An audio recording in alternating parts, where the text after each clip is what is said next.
This video topic came as a request from somebody in another video where I often ask, if you want me to make a video on some subject that you really want to know more about, you can let me know.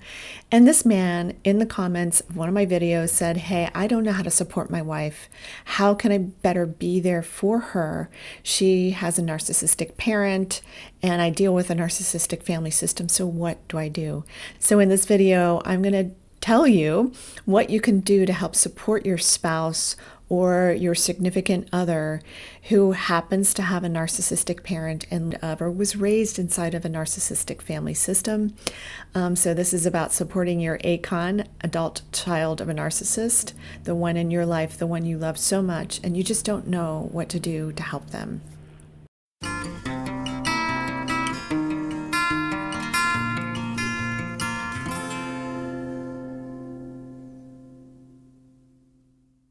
Haworth, and I am a transpersonal psychologist, a holistic nutritional chef, and best-selling author of Get Well Now, Healing Yourself with Food and the Power of the Mind, which is a holistic handbook for healing the mind, the body, and the energy system / spiritual part of the self.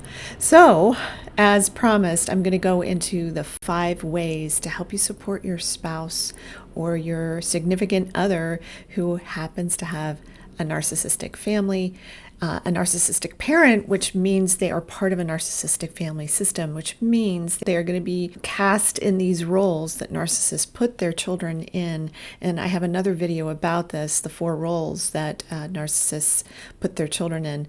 And go watch that video too to help you understand a little bit better. Who are you married to? Who are you dating? Who are you in a serious relationship with? Because this is a very important topic to try to help support them. So let's get into these 5 ways. Number 1 is believe them. You're going to hear stories, and you've already heard stories from them that are so fantastical and so out there, makes no sense to you because maybe the narcissist is so nice to you and so charming, and they're, the pastor of the church, or they're active in the community and they're very well respected and all of that. And it's very, very hard for the child of a narcissist, no matter what age, to come out and speak the truth because they were silenced. They were silenced for decades, and their entire life. They're still being silenced now. And so the stories that you will hear would just make no sense. You'll just be like, how could that person do that thing? It doesn't make any sense. Now, your spouse, your significant other has been gaslit into oblivion. She or he has been lied to over and over and over again. They've been lied about to other people. Other people have all these perceptions of that person that are entirely untrue. And so trying to sort out what's real and what's not real for somebody who grows up in a narcissistic family system is very difficult. It's very difficult, first of all, to even admit that your parent is a narcissist. And so when you have a spouse, the most important person to you, who doesn't believe your stories, it makes it really hard. So just sit with them, believe them, hear them, and be there for them, which is really going to lead me to my next suggestion that I have for 5 ways that you can help support them. Number 2 is to serve as a buffer.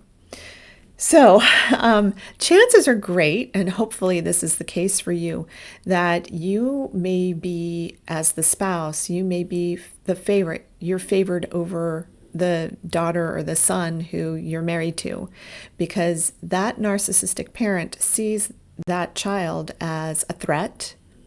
That child knows the truth. That child might speak the truth, and therefore they're always trying to keep them controlled and keep them in their place. And so they may see you as like, you're great, you're fine, because you don't see them, you've never called them out. If you call them out, that's a different story. You're in the doghouse. So because you're not supposed to see them. So if you're in that position where they're idolizing you or putting you on a pedestal in some way, for you to actually kind of milk that role and not to kiss up to the narcissistic parent, but to make things easier for your spouse, for your mate, to just sort of like be there as the buffer, be there as the one who's in the center who knows that when you go to family gatherings, your mate is going to know that you've got their back, you're there for them. So, in other words, when that narcissistic parent starts to put down your mate in front of everybody, to hold her hand or his hand, to put your arm around them, you know that if you jump up and say anything, it's going to be major consequences for you, but even worse for your mate.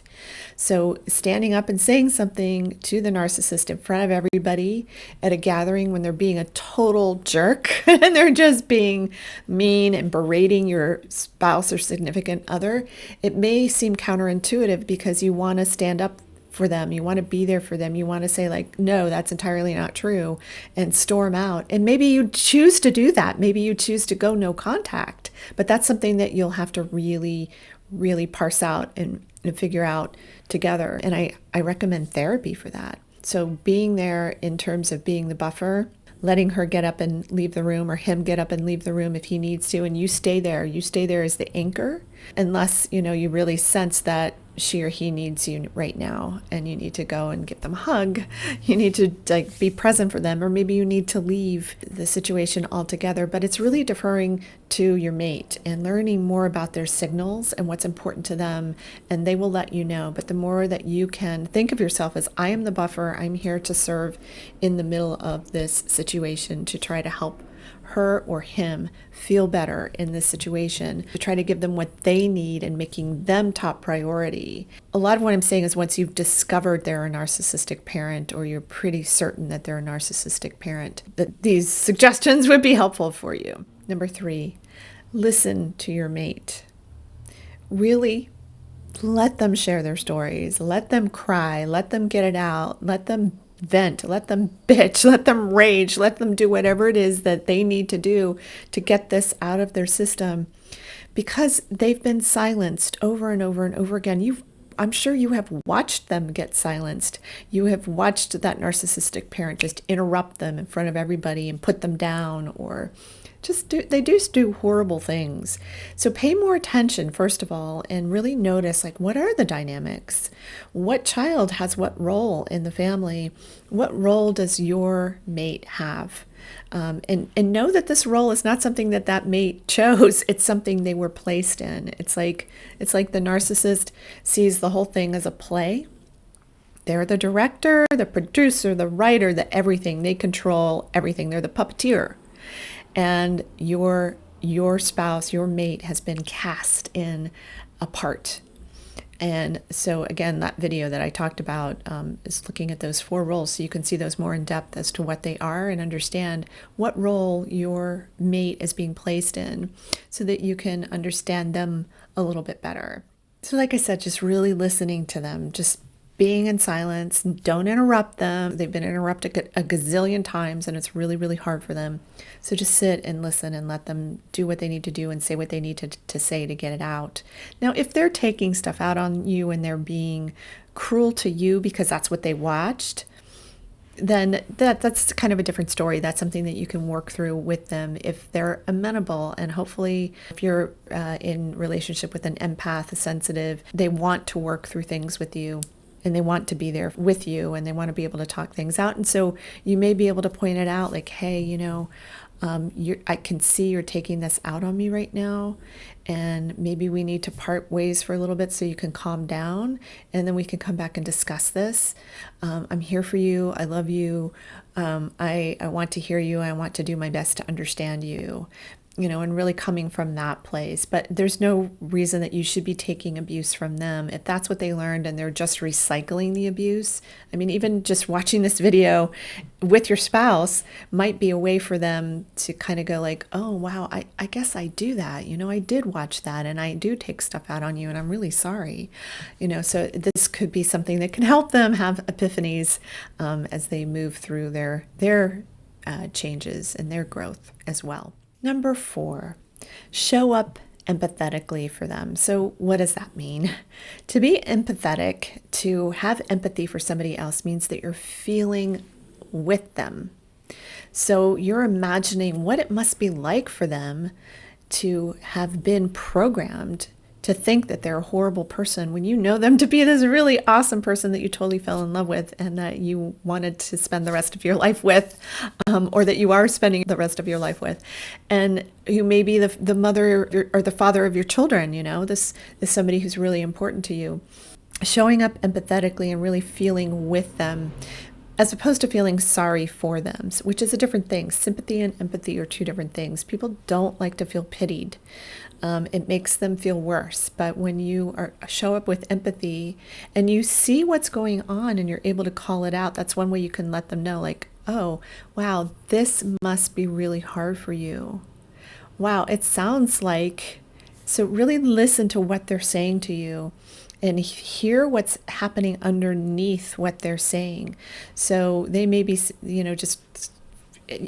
and what you're feeling is they're going on and you're feeling major frustration. Wow, it sounds like you're really frustrated. Yes, I am really frustrated. I am really at my wit's end. Tell me about that. And so that helps them to get it out. And so you basically named the emotion that maybe they're struggling to even find because they were disconnected from their emotions. Because if you're too connected to your emotions as a child of a narcissist, it's dangerous for the child and dangerous for the narcissist, because of course they're at the top of the heap. They're the ones that are, again, controlling the entire play, the entire production. It's all about them. You got to remember that it's all about them. And so for you to make it as much about your mate as possible, to be there for her or for him, empathetically, and really show up and listen, hear what's underneath the surface, call it out, say, hey, it sounds like you're really feeling this. That can be so helpful to them and make them feel so supported and so cared for after another family gathering where they just lost it, where they just got really upset and hurt. Number 5, ask them what they need from you. Now, this can be really hard because you can ask them, what do you need from me? How do you want me to show up for you? And they may look at you like a deer in the headlights, especially if they haven't had any therapy, because they may have zero idea, because no one's ever asked them, ever asked them, what do you need? What do you want? How do you feel? What's important to you? If the narcissistic parent ever did ask them what's important to them, it would have been turned right into what's important to the narcissist, into the parent, and immediately the rug is yanked out from underneath your narcissistic mate, from that child who was just trying to maybe express themselves or just be themselves, but they weren't allowed to do any of that. So really think about how intense that is. I talk about the 5 primary wounds of parental narcissistic abuse, and they're really intense. And that reminds me, if you haven't already done so, please like this video if it's helping you. It helps me get out to more people in the YouTube universe, the algorithms. And then also please comment below anything that you think that you would add to this. Any questions you might have about anything that I've said. I do monitor the comments and I do answer them. And I answer them thoughtfully. So I don't just give you a two-word answer. So I'm here to help, and I'm really excited about that. So again, please like and subscribe and comment on the video. And let's get some conversations going here in the comments. Also, again, you can also request a video as well. So I was on number 5 and asking them what they need. Now, if they've had some therapy, they're going to start to be in touch with what they need, what they want, what they desire, because they are going through this in therapy. They're starting to understand what's important to them. The therapist, a good therapist with a narcissistic abuse survivor, what I like to call ACONs. ACONs have been conned into believing the worst things about themselves that aren't true. And so they've been lied to and conned. And so I help ACONs, wounded ACONs, become icons. And what's an icon? Independent, confident, original, and naturally you. So that's what a good therapist is going to do. It's going to help your ACON spouse or significant other to draw those parts of the self out so that they can really identify who they are, their own identity, because that was taken from them. That's a big thing. Really hear that. Their identity was just glossed over. It was dismissed. It wasn't important to the narcissistic parent. The only thing that was important to the narcissistic parent was their own agenda. And their own agenda included a tremendous amount of manipulation, abuse, lying, gaslighting. Just the tactics are horrifying, and what it does to a person is really intense.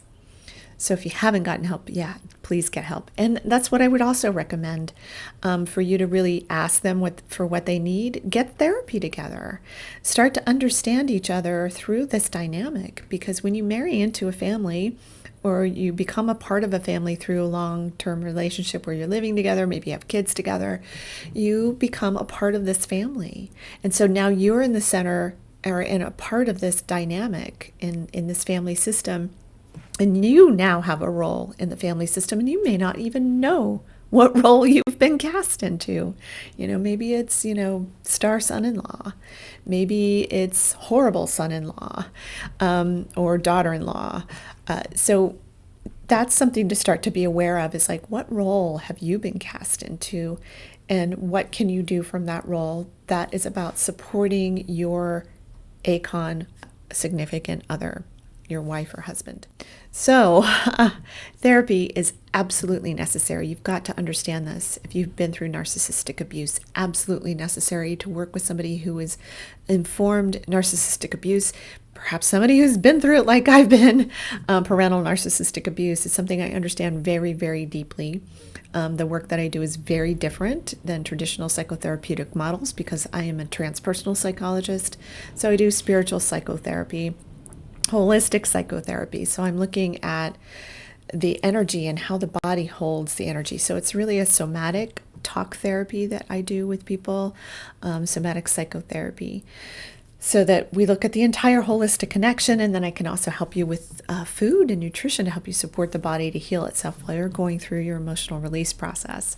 So if you are interested in learning more, and maybe you want to take my online course, Healing the 5 Primary Wounds of Parental Narcissistic Abuse, please go ahead and check that out in the links below in the comments and in the description, where you can learn more about that course and how it can help you. It's a self-study online course with a private community that's just for the people that are taking that course. I also certify coaches, therapists, and healers in my whole person integration technique in my course, Evolving Intuition, Building Self-Trust for Life. And I offer one-on-one coaching and therapy sessions worldwide. Wherever you are, I can work with you if we're a good fit. So book a free call with me if that sounds good to you. If you want to talk to me more about whether or not we are a good fit, I'd love to talk to you.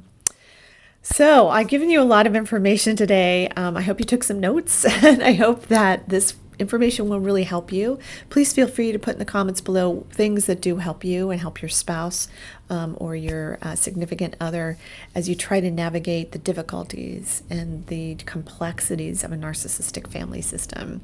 I'm Dr. Meg Haworth, and I thank you so much for watching. I hope this information will help you get well now.